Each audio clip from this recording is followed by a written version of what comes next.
एक राज्य में एक बहुत बूढ़ा आदमी अपने घोड़े के साथ रहता था। अपने घोड़े के साथ वो रहता था सर, वो बूढ़ा आदमी, और इतना गरीब था, उसके खाने के लाले थे सर, बहुत ही गरीब था। फिर भी उसके पास इतना सुंदर सफ़ेद घोड़ा था, इसके कारण राजा के लोग भी उससे ईर्ष्या करते थे कि इतना बढ़िया घोड़ा उसने रखा है, इतना गरीब आदमी। उसे सफ़ेद घोड़े को बेचने के लिए राजा की तरफ से अच्छी कीमत देने के लिए पेशकश की गई सर, लेकिन बूढ़ा आदमी यह कहते हुए मना कर दिया कि मेरे लिए सिर्फ घोड़ा ही नहीं है, वह एक व्यक्ति है और मेरा अच्छा दोस्त है। आप किसी भी व्यक्ति के दोस्त को बेच सकते हैं? नहीं, इसलिए हमारे लिए संभव नहीं है। एक दिन सुबह जब खलिहान में घर गया था तो देखा कि घोड़ा नहीं है।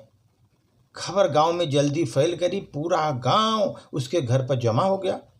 गांव वालों ने कहा, तुम बड़े मूर्ख हो, अगर उस घोड़े को तुम्हें पाना चाहता था तो सभी जानते थे कि किसी न किसी दिन घोड़ा को चोरी हो जाएगा, तो आप उस घोड़े की अच्छी कीमत बेच सकते थे, फिर भी आपने उसे रखा, अब घोड़ा चला गया, ये तो आपका बहुत बड़ा दुर्भाग्य है। बूढ़े आदमी ने जवाब दिया, सर सच तो है सर कि घोड़ा स्थिर नहीं है, सच है कि घोड़ा स्थिर नहीं है, बाकी सब कुछ तुम कहते हो वह फैसला है। आप कैसे जानते हैं कि यह दुर्भाग्य है कि नहीं है? आप कैसे बता सकते हो कि मेरा दुर्भाग्य है कि नहीं है?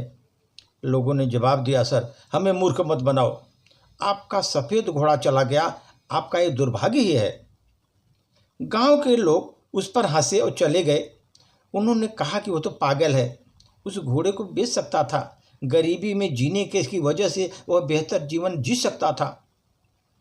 कुछ दिनों बाद सर सफ़ेद घोड़ा जंगल से वापस आ गया, उसके साथ कुछ जंगली घोड़े और भी लेकर आया।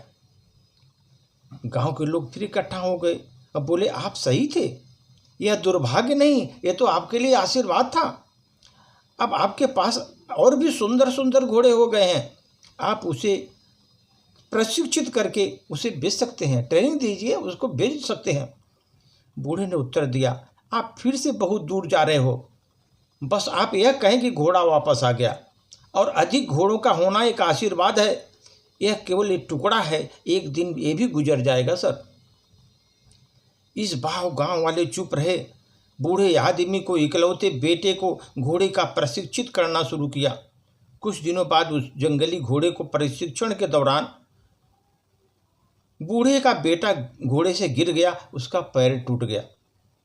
इस बात को सुनकर गांव वाले इकट्ठे हो गए, बोले, आप ठीक कह रहे थे, अधिक घोड़ा होना आशीर्वाद नहीं है, अब तुम्हारा बेटा इससे घायल हुआ है, इस बुढ़ापे में इस अपाहिज बेटे को क्या करोगे तुम, अपाहिज बेटे को लेकर के?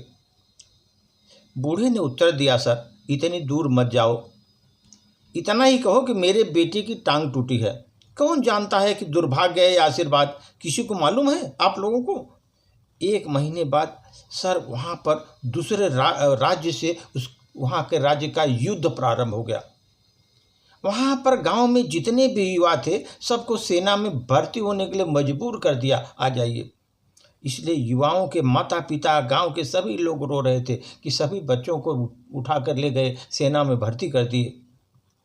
गांव के लोग बूढ़े आदमी के पास आए और कहा, हमारा बेटे हमेशा के लिए चले गए, आपके बेटे को चोट लगना वरदान साबित हो गया, कम से कम वह जिंदा तो है, आपके पास रह तो रहा है।